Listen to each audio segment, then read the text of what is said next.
everyone. After very long time म vlog बनाइरहेको। र पहिला चाहिँ ट्राभल भ्लगहरू बनाउँथेँ र बिचमा चाहिँ धेरै काममा बिजी भयो। अफिसहरू पनि एक दुईवटा स्टार्टअप पनि स्टार्ट गरियो र फाइनल्ली यो चिन्ताइकरमा देखेको गाउँघर चौतारी बजार पनि स्टार्टेड 7 महिना अगाडि। रिफ्रेसमेन्ट लिउँ भनेर धेरै काम पनि गरिरहेको थियो। रिफ्रेसमेन्ट लिउँ भनेर साउथ ललितपुर चाहिँ हामी जान लागिरहेको छ आज गाउँघरको टिमसँग। I'm going to bring two new faces in my vlog. One is my business partner and another is the manager of गाउँघर चौतारी बजार। त्यसको नाम मेरो नाम राजेश चाहल। हामी सबैजना टिम मिलेर चाहिँ गाउँघर चौतारी बजार भर्खर सुरु गरेका छौँ। अब लगभग काम सकिएर अब चाहिँ गाउँघरको चौतारी बजार गाउँघरकै रेसिडेन्स परेर चाहिँ टिकटहरू कलेक्सन गरेर चाहिँ हामी आज चाहिँ साउथ ललितपुर चाहिँ जाँदैछौँ। अब व्यवस्थापक म्यानेजर उहाँले चाहिँ डेरी र अर्ग्यानिक स्टोर चाहिँ हेर्नुहुन्छ। के भनिदिनु न यहाँको डेरीको बारेमा। हामीले यहाँ चाहिँ सबै आफ्नै घरको स्वादमा रहिखाने सामानहरू बेच्छौँ। जस्तै डेरीको दुध, दही, घिउ, मही, पनिर लगायत रेस्टुरेन्ट सम्पूर्ण पार्किङको सही सुविधा रहेको छ। सबैजना एकपटक गाउँघर चौतारी बजार आइदिनु होला र यहाँ मिठो मसला चिया पनि पाइन्छ। धन्यवाद। बाँकी कुरा चाहिँ अल ट्याग भिडियो।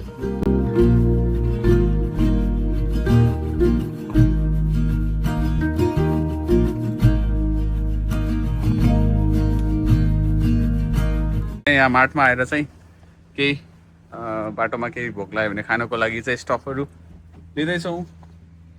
के हालेको हाल्यो सब फास्ट फुड मात्र हाल्यो। तर यहाँ कोदोको बिस्किट रहेछ। This is very good. यो लिनुको रिजन के थियो भन्दाखेरि गाउँघर चौतारी बजारमा पनि कोदोको मोमो रोटीहरू पाउँछ। सो बिस्किट पनि रहेछ। So Nepali brand. गुड जब।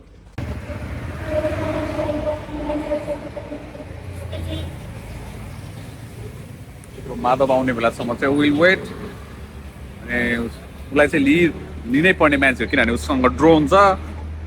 सो ड्रोन सर्ट खिच्न पाइँदैन उसलाई लगेन भने। It is a big loss for us. That's why we are waiting for him. Just kidding है फेरि, नट सिरियसली। फाइनल्ली हाम्रो ड्रोन मालिक आएको छ। ए आइयो। कति टाइम लाग्यो साथी यार? आधी घन्टा होइन 1.5 आवर्स लाग्यो मान्छेले होइन। अब फाइनली हामी जाँदैछौँ। उसँग ड्रोन नभएको भए हामी उसलाई छोडेर गइसक्छौँ। ल अब निस्किन्छौँ होइन त। ल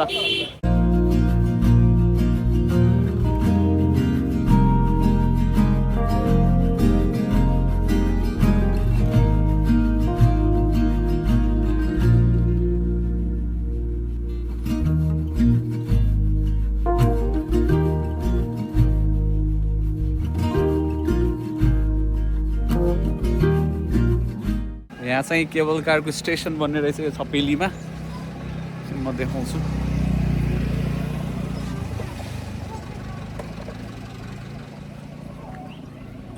प्रोबब्ली यहाँनिर चाहिँ स्टेसन बन्छ अरे। यहाँदेखि चाहिँ त्यहाँसम्म माथि डाँडा मन्दिरसम्म चाहिँ केबल कार। अति नै गर्मी छ यार, नेक्स्ट लेभल गर्मी।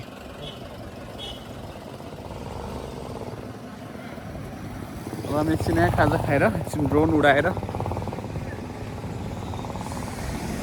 हामी जान्छौँ माथि।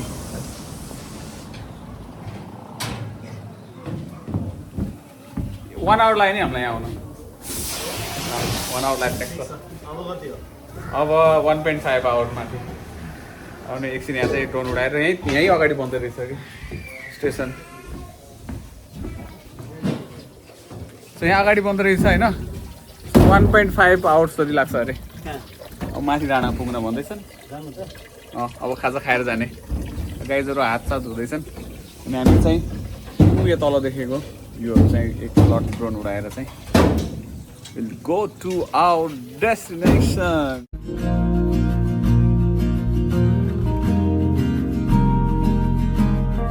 गाइजहरू खाजा खाँदैछ। कस्तो भइरहेको छ छिटो?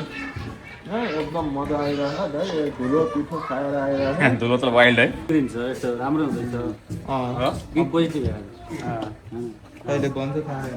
Just like your blood group positive. यता माधव सर हुनुहुन्छ हाम्रो ड्रोन पाइलट। उहाँले आज हामीलाई 2-3 घन्टा लेट गराउनु भयो। देखाएर ल हामी यहाँ खाजा खाँदैछौँ। अब एकछिनमा चाहिँ खाजा खाएर निस्किन्छौँ है त।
साथीले माछा मार्दैछ।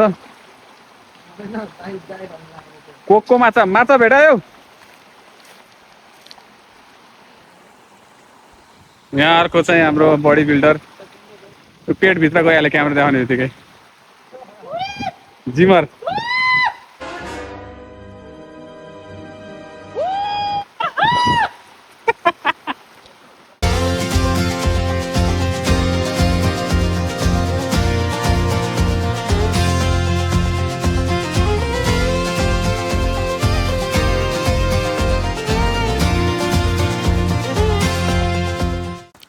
अब हामी खोलातिर रिटर्न हुँदैछौँ। कस्तो रह्यो गुरुदेव आजको घुमाइ कस्तो भयो? नेक्स्ट लेभल भयो है। हामी चाहिँ एउटा गाउँ घुर्कुला आएको थियौँ। गाउँमा जाने बाटो एकदमै गाह्रो होइन। अब कुन लेभलमा चाहिँ काठमाडौँ नजिक राजधानी नजिकै क्षेत्र बाटो हिँड्ने हो भने चाहिँ जम्मा 40 किलो होला।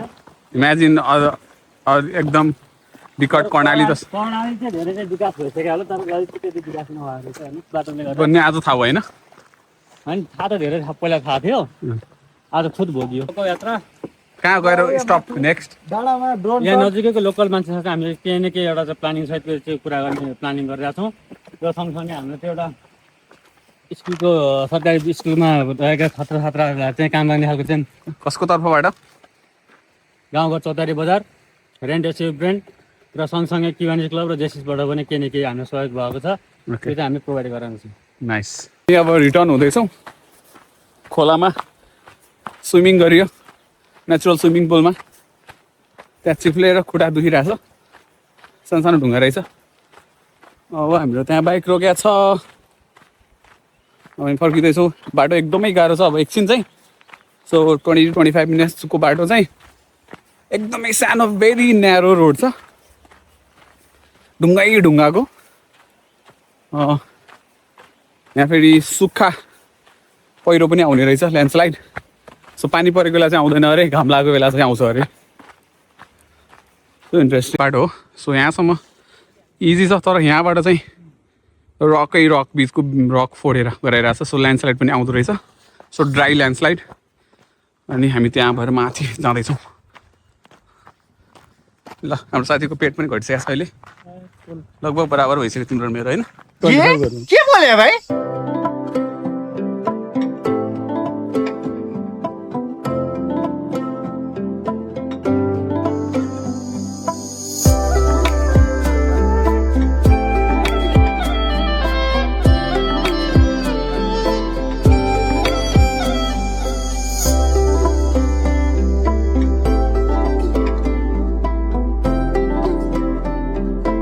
यतातिर हाम्रो चाहिँ यो उता पारितिर बस्नु भएको छैन खासै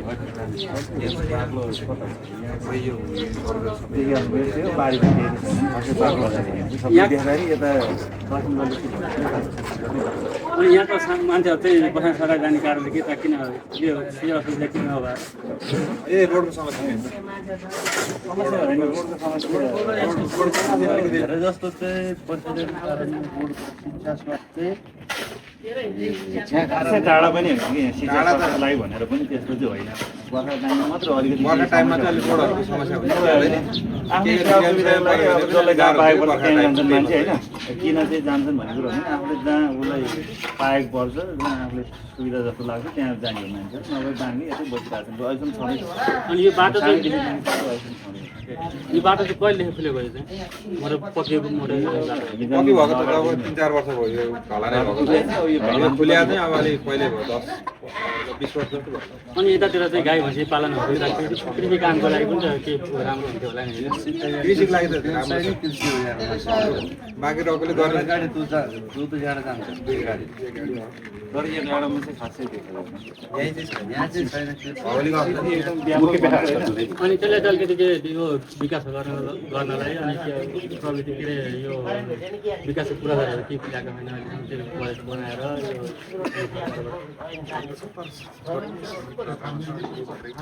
यसको यहाँ चाहिँ भूगोलको अनुसार एउटा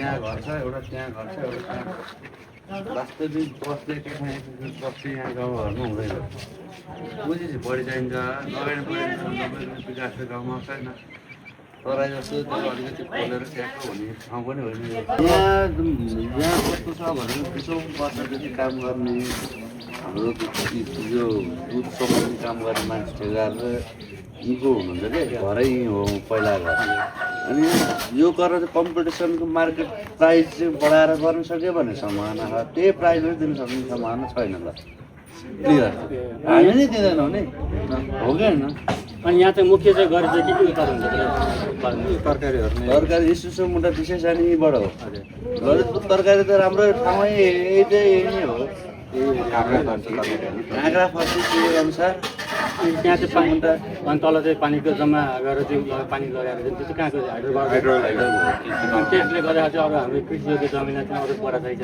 त्यसले त खासै असर अहिलेसम्म त खासै छैन उनीहरूले पर्यो भने उनीहरूले पानी उयो पनि गर्दैन समस्या छैन भनेपछि हामीले उत्पादन गर्न चाहिँ पानी प्रशस्त मात्रामा पुग्छ व्यवसाय गर्ने हिसाबले भयो भनेदेखि वडा आदिका छ समन्वय गरेर खोलिरहेको छ समन्वय गर्दाखेरि सम्भावना छ व्यवस्थित मात्रै नभएको हो तर काम जाँदै हातले यहाँ व्यवस्थित मात्रै हुनु बाँकी हो कि अब अनि व्यवस्थित हुन चाहिँ केले रोकिँदै यता चाहिँ गुणस्तरीय तालिम लिएको कि अब त्यो विशेषज्ञ नभएर कि कस्तो छ विशेषज्ञ भन्दा नि गाउँमा लक्षित काम गर्ने मान्छे नै छैन कि वास्तवमा काम जोस जाँगर भएको मान्छे हुनु पऱ्यो नि त व्यवस्थित गर्दैन विदेशी मुखले मात्र भने जस्तो हुँदैन कि काम मेन कुरो हो काम गर्ने मान्छे भएर मुखले चाहिँ गरियो भने तर अहिलेको पछिल्लो जेनेरेसनको मान्छेहरू लगभग मुखले चाहिँ 2000 पछाडिको जेनेरेसन चाहिँ काम खास यहाँ हाम्रो यस्तो स्थानीय ठाउँमा त्यो छिट्टै प्रफिट लिनु खोज्छ कि यो कृषि व्यवसाय भनेर चाहिँ चाँडै एकै फेर भत्तै कमाउने व्यवसाय होइन यहाँ लङ टर्म गऱ्यो भने त त्यो व्यवस्थित हुन्छ यहाँ अब छोटो मिठो पैसा चला नै त्यही भइसक्यो जे कुरा धेरै चाँडो परिवर्तन चाहन्छन् नि त अहिले खास चाहिने नै प्रशस्त मात्रामा चाहिने भने पानी त्यस्तो मैले भनेको पानीको असम्भव छ खानालाई उसको मात्र होइन टिकटाक उत्पादनदेखि बस्तीमा आगो भोलिपल्टै पानी छैन अब आउनु हो नि यताबाट तलबाट त्यो उनीहरू लगभग 10-15 घर यसपालिको जग्गा जमिन उनीहरूको बाँझै छ यसपालिको पहिला कमान देखा कमाउनु भ्यास गर्दा कमान देखा नहुनेहरूको सबै बाँझै छ समस्या त्यो हो कि भइरहेको हुन्छ यहाँको लगभग 25%देखि 30% जति चाहिँ किनबेच भएर गइसके अब त्यो 50% भन्दा अलिकति माथि 60% जति चाहिँ अलिकति बाँझै छोडेर असलले चाहिँ बच्चाहरूको लागि चाहिँ खेल्न चाहिँ मिल्नेहरू वृद्धि विकास हुने आइटमहरू पनि हामीले आफ्नो 10-वटा चाहिँ 20 आइटम लिएको छौँ त्यो पनि हामीलाई गाउँको स्कुललाई चाहिँ दिने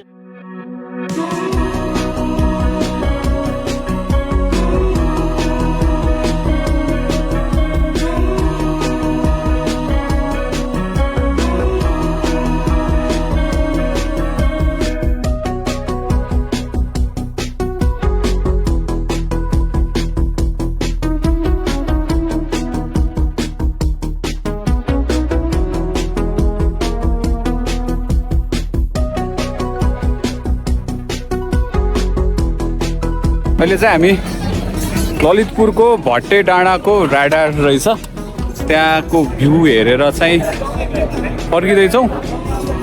यहाँ चाहिँ पिकनिक स्पट नि बनाएर रहेछ अनि मान्छेहरू टन्नै आएको देखेँ।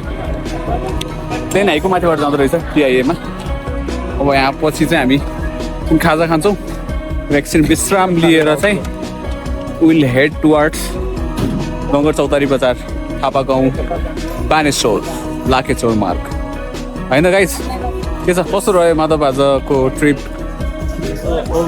राम्रै हो, तर जुन टार्गेट थियो हाम्रो त्यो एउटा प्लान चाहिँ होइन नसोचेको प्लानहरू पनि त धेरै कुरा चाहिँ सक्सेस भयो नि त।